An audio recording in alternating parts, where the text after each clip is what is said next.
Assalamualaikum warahmatullahi wabarakatuh semuanya. Hari ini kita akan sama-sama mempelajari tentang teks eksposisi. Sebelumnya, perkenalkan saya Azhara Ramadhani dari Prodi Pendidikan Bahasa Indonesia di Universitas Mahaputra Muhammad Yamin. Baiklah, saya akan menjelaskan tentang teks eksposisi. Teks eksposisi adalah sebuah teks yang isinya mengandung informasi dan pengetahuan yang dimuat secara singkat, padat, dan jelas. Tujuan dari teks eksposisi adalah untuk menjelaskan suatu informasi tertentu agar dapat menambah ilmu dan pengetahuan audiens, sehingga setelah membaca teks, diharapkan pembaca akan mendapatkan pengetahuan secara terperinci mengenai suatu hal atau kejadian.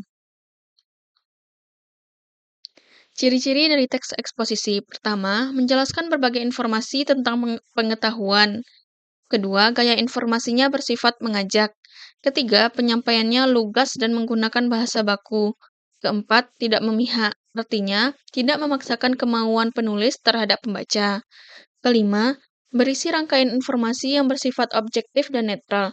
Keenam, fakta dipakai sebagai alat kontribusi atau pendukung argumen. Ada beberapa kaidah kebahasaan dalam teks eksposisi. A. Menggunakan kata-kata teknis atau peristilahan yang berkenaan dengan topik yang dibahas. B. Menggunakan kata-kata yang menunjukkan hubungan argumentasi atau kausalitas. Misalnya, jika sebab, karena, dengan demikian, akibatnya, oleh karena itu. C. Menggunakan kata kerja mental seperti diharapkan, memperhatikan, memperkirakan, mengagumkan, menduga, berpendapat, berasumsi, dan menyimpulkan. Kaidah kebahasan selanjutnya itu D. Menggunakan kata perunjuk seperti data titik-titik merujuk pada pendapat titik-titik. E. Menggunakan kata persuasif seperti hendaklah, sebaliknya, diharapkan, perlu, dan harus. Selain itu, teks eksposisi lebih sering menggunakan kata denotatif, yakni kata yang bermakna sebenarnya. Struktur teks eksposisi yang pertama, tesis, yakni berupa pengenalan isu, masalah, atau pandangan penulis secara umum tentang topik yang akan dibahasnya. Kedua, rangkaian argumen berupa sejumlah pendapat atau argumen penulis sebagai penjelasan atas tesis yang dikemukakan sebelumnya. Tiga, penegasan ulang. Sebagaimana perumusan kembali secara ringkas, bagian ini sering pula disebut penutup atau simpulan. Baiklah, saya akan menampilkan salah satu contoh teks eksposisi dengan judul Dampak Positif Teknologi dalam Pendidikan.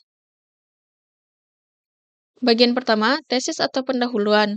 Perkembangan teknologi telah mengubah berbagai aspek kehidupan kita, termasuk dunia pendidikan. Dalam teks ini, kami akan menjelaskan bagaimana teknologi berkontribusi positif dalam memperkaya pengalaman belajar. Selanjutnya, bagian 2, argumentasi atau isi. Teknologi memungkinkan akses yang lebih mudah ke sumber-sumber belajar. Dengan internet, siswa dan guru dapat mengakses berbagai materi pelajaran, referensi, dan sumber daya pendidikan secara online. Aplikasi dan platform e-learning memungkinkan pembelajaran yang dapat dipersonalisasi. Siswa dapat mengakses materi sesuai dengan tingkat kemampuan mereka sendiri dan memungkinkan pengembangan potensi penuh mereka. Teknologi memungkinkan pembelajaran yang interaktif dan kreatif. Animasi, video, dan perangkat lunak pembelajaran membuat konsep-konsep yang kompleks menjadi lebih mudah dipahami dan menarik.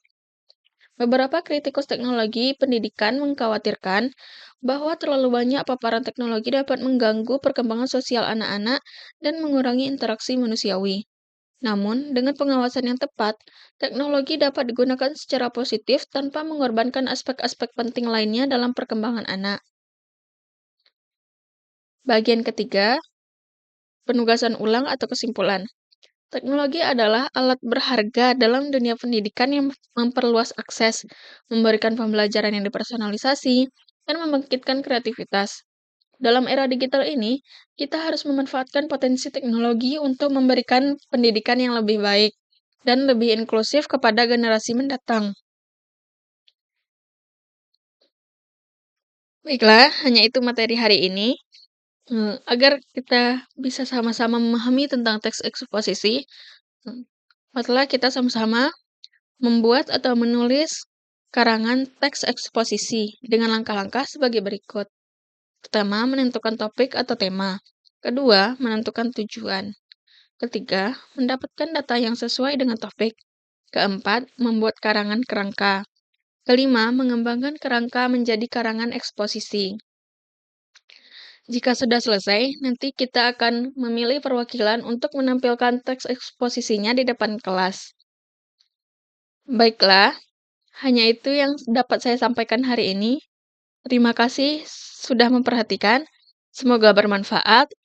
Wassalamualaikum warahmatullahi wabarakatuh.